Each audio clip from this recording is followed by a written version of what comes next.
Your story is pretty interesting because when you were maybe in middle school, junior high school, right up until you were a sophomore, you kept trying out for basketball. And what happened?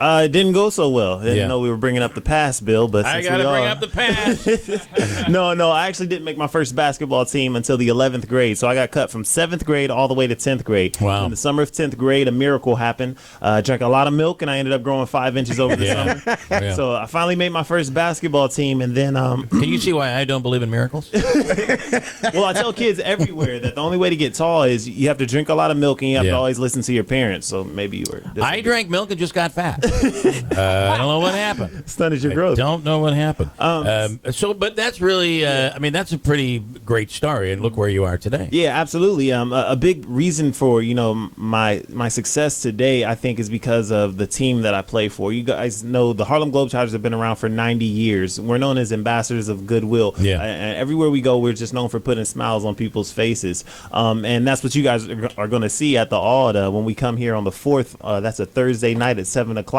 By the way, tickets are still available, and I believe they're only $15, so you guys can log online to harlemglobetrotters.com and grab tickets for the game. But the fact that I play for the world's most famous team and basically the world's nicest team is a perfect fit for me because I'm a minister at my church, so I'm a naturally nice guy. Really? And on the court, I was always criticized as being too nice. In fact, I had a teammate tell me one time in college, he said, all you ever want to do is smile and dunk, man. What's up with that? Well, today I get paid to smile and dunk. Yeah, so that's pretty awesome. On the court. So speaking of dunking, you hold a Guinness record for that. Yes, and it is the most slam dunks in 1 minute.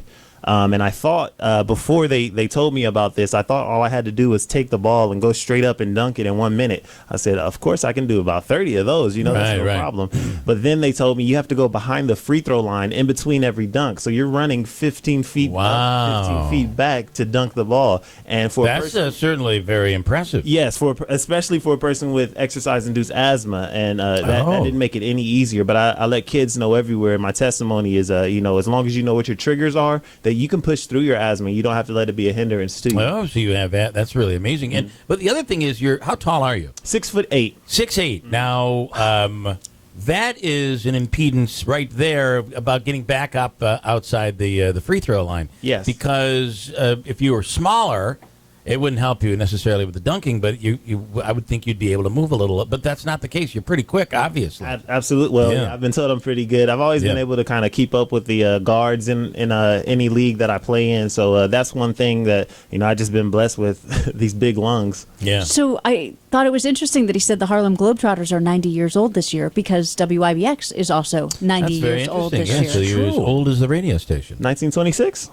25. 25. Wow. Well, December, though, of 1925. Yeah, it was the end of... Just a hair older than us. Yeah, yeah. But that's, and what is interesting is the reason for the Harlem Globetrotters is a part of history as well. Obviously, these guys weren't able to play in the white leagues, so they formed this amazing team that was so much more impressive and so incredible. And to talk about being an ambassador... it played a big role in history. I think the Harlem Globetrotters did. Yeah, and so when people tell me about being in the Guinness Book of World Records, and they're like, "Aren't you super proud?" I am. It's great. That's history. But before I got in that book, I was in the book for the Harlem Globetrotters, the most historic team in my eyes. And Bill, you hit it right on the head. There was a time when African Americans weren't allowed to play in white-only leagues, and because of the Harlem Globetrotters, this game has become integrated. Because in 1950, the first African American to be signed to an NBA contract was a Harlem Globetrotter. His name was Nat Sweetwater Clifton. But not only that, we're also trendsetters because we also broke the gender barrier in the game of basketball. In 1985, Lynette Woodard was the first female to play for an all-male pro team. Right, she was the first female Globetrotter. And as a result, we actually have 3 females on the team today. And you guys are going to see one if you come to the game at the Aud on the 4th.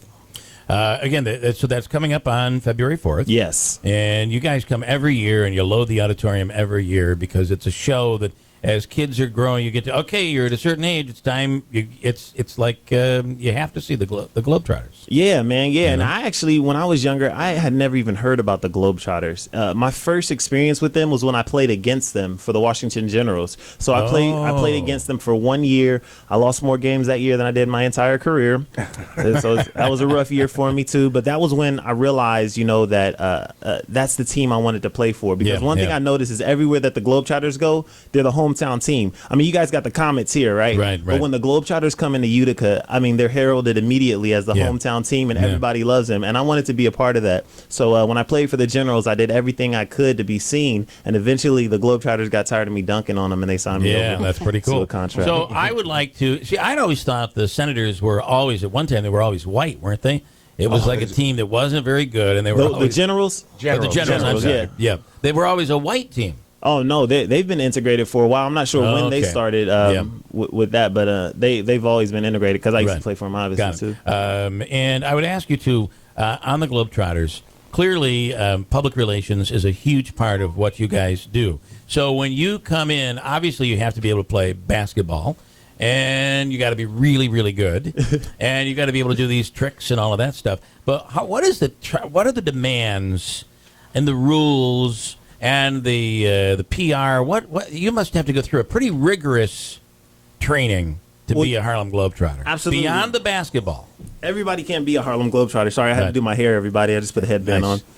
Everybody can't be a Harlem Globetrotter. If you think about it, it's more tough to make the Harlem Globetrotters than it is any other professional team. Yeah. We're only one team, and we're in our own league. Everybody on my team, as you said, Bill, is a great athlete. But aside from that, you have to be a great person, too. Yeah.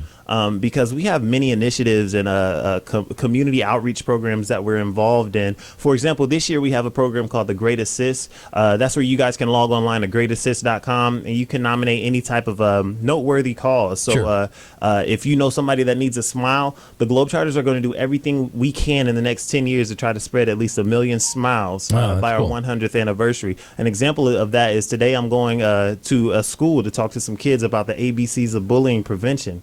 I'm going to tell the kids how you can take action, how you can be brave, and also how you can have compassion on kids who have been bullied. Because as I'm sure you guys know, bullying is kind of like an epidemic nowadays. But the Globetrotters are also going to children's hospitals throughout the nation, and we're doing this program called Smile Patrol. That's where we go into the rooms and we just try to put a smile on these kids' faces who maybe haven't had the best of news in their recent history. But that is just a huge part of what we do. Of course, we play basketball. Of course, we smile and slam dunk, and that's fun too. But we really want to make an impact and use the magnetism that we have as professional athletes to try to make an impact in these kids' lives. Pretty amazing. You guys do great stuff. And again, the show, I want to call it the show, the game, coming up on... the game show. There's a show going on there, and it's it's pretty 4th, amazing. On February 4th. February the 4th, and pretty cool. We really appreciate you coming in. Zeus McClurkin, pretty awesome. Thank you guys for having me. Again, look for him in the Guinness Book of World Records. Quick break. We'll come right back. And we'll give you some tickets. How about caller number 5? We'll give a pair of tickets away, Andrew. That's my favorite Caller 5 at 7360186 at WIBX.